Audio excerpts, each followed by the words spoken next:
ऐसा करके रोज हेडलाइन छपती थी। हमने देखा कि हमारे आंकड़े में तो 8 ही लोगों की मौत थी।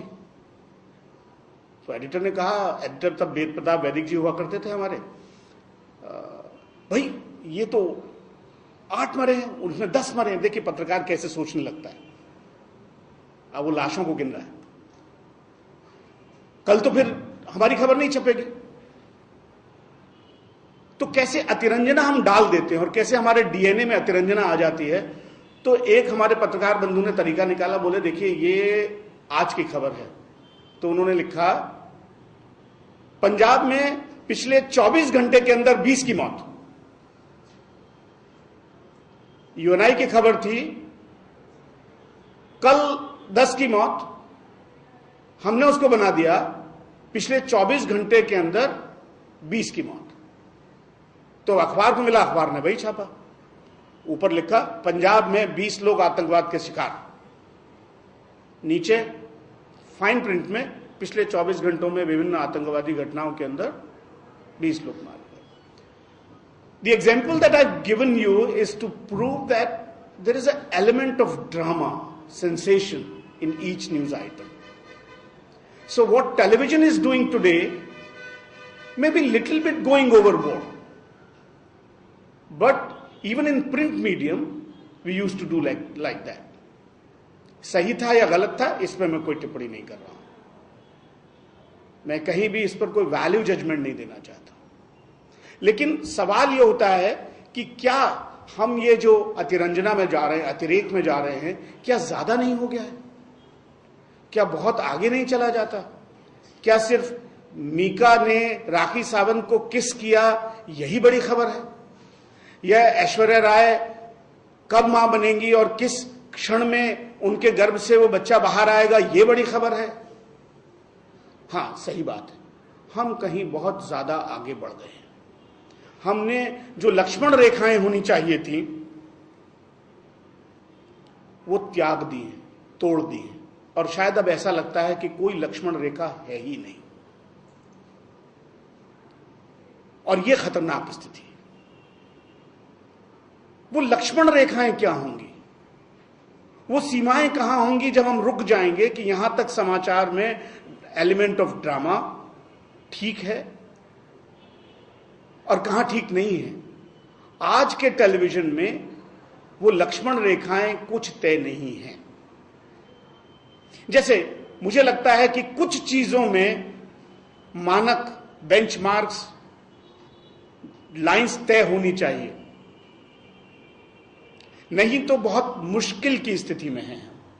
और आज मुश्किल की स्थिति यह है कि टेलीविजन के पत्रकार को और पूरे पत्रकार जो समाज है वो एक उपहास का पात्र बना हुआ है। सिनेमा जो है भारतीय समाज का एक चित्रण करता है। कुछ साल पहले ऐसा होता था जब कोई हर फिल्म में एक विलेन होता था जो पुलिस वाला होता था। लोग ताली बजाते थे, हंसते थे। जब उसको कोई मारता था पुलिस वाले को तो लोग खुश होते थे। फिर एक समय आया कि खादी पहने जो भी व्यक्ति है उसको देखकर तालियां बजती थी। लेकिन पिछले 5-7 बरस देखिए दोस्तों, और फिल्मों को देखिए, तकरीबन फिल्मों में अब विलेन के रूप में पत्रकार आने लगा है। पीपली लाइव से लेके आम फिल्मों को जरा देख लीजिए आप, और ये बता रहा है कि पत्रकार ने वो लक्ष्मण रेखा को उल्लंघन करने के कारण अपनी विश्वसनीयता खो दी। Great loss of credibility. उस क्रेडिबिलिटी को वापस लाना, वो क्रेडिबिलिटी वापस कैसे आएगी, ये काम है पत्रकार का, सोचना पड़ेगा। और इसलिए कुछ मामलों में कुछ मानक तय करने पड़ेंगे कि इससे आगे हम नहीं जाएंगे। एक उदाहरण दिया जाता है और वो ये कि जब अमेरिका के अंदर टावर के अंदर विमान घुसे, काफी लोग मारे गए, उसके बाद का टेलीविजन जो हमने देखा, और अमेरिका हमारे लिए कोई बेंचमार्क नहीं है लेकिन टेलीविजन के चित्रण की बात करता हूं, मुझे जो दृश्य याद है उसमें कोई ऐसे दृश्य नहीं थे कि लाशें पड़ी हों, कोई ऐसे दृश्य नहीं थे कि जहां क्षत विक्षत अंग पड़े हों, कोई ऐसे दृश्य नहीं थे कि मां रो रही हो मेरा बेटा मर गया, कोई ऐसे दृश्य नहीं थे जहां खून पड़ा हो। जो मुझे दृश्य याद आता है और वो ये है कि उन ट्विन टावर्स के बाहर, जो उनके टूटी हुई टावर्स थी, बाहर लोग खड़े हुए हैं प्लेकार्ड्स लेके, मोमबत्ती लेकर, और एक फायर टेंडर जा रहा है, पुलिस वाले जा रहे हैं और लोग उसके लिए क्लैपिंग बजा रहे हैं। जबकि हम इस अपराध के दोषी हैं, और उनमें से मैं स्वयं को भी मानता हूं, क्योंकि जी टेलीविजन जब चालू हुआ, पहला प्राइवेट नेटवर्क था वो, हमने अतिरंजना की है दृश्यों को दिखाने में। और वही मुझे ध्यान है कि JNK असेंबली पर बम फटा था उसके कुछ समय बाद ही, और मैं न्यूज एडिटर होता था, आउटपुट एडिटर, और मुझे ध्यान है कि हमने ऐसे दृश्य दिखाए थे जहां किसी का हाथ कहीं पड़ा हुआ था, किसी का पैर कहीं पड़ा हुआ था, किसी का सिर कहीं पड़ा हुआ था, और हम बड़े एक्साइटेड थे उन पिक्चर्स को देखकर। क्या विजुअल्स आए! जैसे मैंने बोला ना कि PTI में बैठ के हम लाशों को गिन रहे थे कि 10 से 20, हमको ये लगा नहीं कि कुछ लोग मारे गए हैं। हमारी सोच में ये नहीं आई। हमारी सोच में आ रहा था कि कल क्या छपेगा, वहां PTI होगा, UNI होगा, जिसका मोल दुनिया के लिए कोई नहीं है, दर्शक के लिए कोई नहीं है, पढ़ने वाले के लिए कोई नहीं, शायद हमारे लिए था। और वैसा ही जब JNK असेंबली की हमने तस्वीर छापी तो हमारे मन में था, अरे क्या विजुअल आया है। वो चूंकि एक मानदंड तय नहीं था कि आतंकवादी घटनाओं को कैसा दिखाना है, क्या आतंकवाद को मदद करनी है या आतंकवाद से लड़ना मीडिया का काम है। क्योंकि जब हम वैसे दृश्य दिखाते हैं तो आतंक पैदा करते हैं और आतंकवादी को मदद करते हैं। तो आतंकवादी घटनाओं के चित्रण में कुछ मानक तय होने चाहिए। अभी हम एक बच्ची के बारे में एक डॉक्यूमेंट्री देख रहे थे। जब इस तरह की घटनाएं हो तो मानक तय होने चाहिए।